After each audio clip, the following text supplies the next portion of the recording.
quelle est la particularité, la révélation que vous avez pour cette grande communauté le Jourdain et bien sûr ceux qui nous suivent également en ligne et à travers le réseau? Quelle est la particularité de ces enseignements, la révélation que vous avez de la part de Dieu par rapport au royaume de Dieu?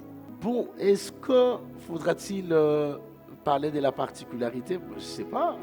Vous savez, on n'a pas le monopole de l'évangile. Tout ce qui peut nous interpeller lorsque nous prêchons sur le royaume de Dieu, la première des choses, nous explorons la vie de Jésus-Christ sur terre. D'accord. Donc pendant qu'il était sur terre, il ne prêchait que sur le royaume de son Père. Et puis, ce qui est fascinant et en même temps complexe, c'est que Dieu nous parle du royaume au lieu de nous le donner, mais il nous demande de les chercher. Ah, ça c'est encore une grande question. Il faut chercher le royaume, il faut le chercher où? Donc moi je pensais que c'était une affaire simple. Ouais. Une Ça affaire devient simple, complexe. mais ça devient complexe. Ouais. Mais c'est fascinant quand même parce que, comment je peux expliquer? En fait, la seule manière d'expliquer le royaume, je voudrais quand même donner l'exemple d'Abraham, hein, ce que j'avais dit l'autre fois. Donc, quand Dieu appelle Abraham, il dit à Abraham, quitte la maison de ton père, ta patrie, ton pays, va là où je t'indiquerai. Au fait, ce que Dieu voulait faire, il voulait créer un royaume dans lequel l'homme est appelé à imprimer les caractères célestes. D'accord. N'est-ce pas? Okay. Donc, c'est-à-dire quoi les caractères célestes? La première des choses que nous devons savoir, je me souviens une fois, il y a un homme de Dieu qui m'avait posé la question de connaître les mystères du royaume. C'est quoi les mystères du royaume? C'est quoi les secrets du royaume?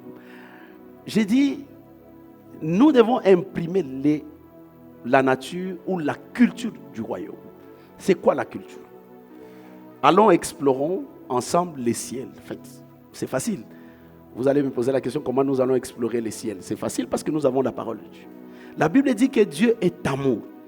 Vous allez voir que Dieu, qui est amour, il dirige son royaume avec amour. Donc Dieu ne dirige pas son royaume de main de fer. Non, Dieu dirige son royaume avec plein d'amour. Parce que lui-même, c'est ça sa nature, il est amour. Dieu n'a pas d'amour, mais il est amour. La première chose. Et dans son royaume, vous allez voir, la deuxième chose, c'est l'unité.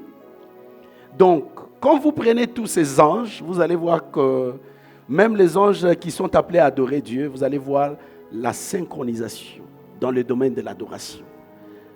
C'est-à-dire, c'est tout ce que vous voyez dans les royaumes invisibles, ce qu'on ne voit pas, mais on peut le voir au travers des Écritures. C'est tout ce que Dieu voulait quand, en appelant Abraham, en lui disant que va là où je t'indiquerai, c'est-à-dire Dieu veut créer ce royaume, et ce royaume sera différent de tous les royaumes terrestres. Okay. Parce que, en quelque sorte, c'est du copier-coller céleste à la terre. Il a tout simplement pris ces royaumes, c'est-à-dire le modèle céleste, il a imprimé ça sur les terrestres. Tout ce qui se passe, tout ce qui se vit au ciel, c'est ce que l'homme va commencer maintenant à vivre. Mais ce n'est pas chose facile. C'est comme ça qu'il a dit à Abraham, si tu vas en dehors de là où je t'indiquerai, tu ne seras jamais béni, tu ne seras jamais le père d'une multitude de nations, tu ne seras jamais tout ça, tout ça. Tout ce que... Mais la condition, pour hériter de toutes ces promesses, pour bénéficier de toutes ces promesses, il faut quitter la maison de ton père, ta patrie, ton pays, et puis va là où je t'indiquerai. Il a accepté, il est parti, et c'est comme ça que Dieu a commencé à révéler à Abraham que non, voilà, la terre sur laquelle tu habites, je te la donnerai à toi et à ta descendance. C'est ça les royaumes. Alors, autrement dit, maintenant, je suis en train d'expliquer maintenant avec les royaumes. D'abord, la première chose qu'il faut retenir, les royaumes, la manière dont on prêche les royaumes, ça n'a rien à voir avec un endroit précis géographiquement parlant. Ça n'a rien à voir avec tout ça.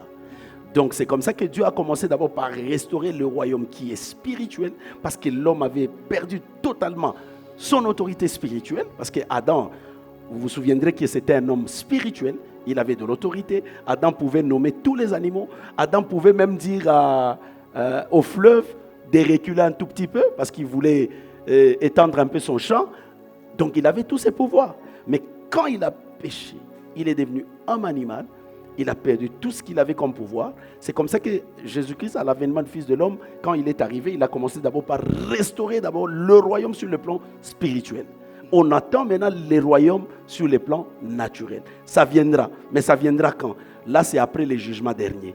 Mais pour le moment, nous sommes dans ce qu'on appelle les royaumes spirituels.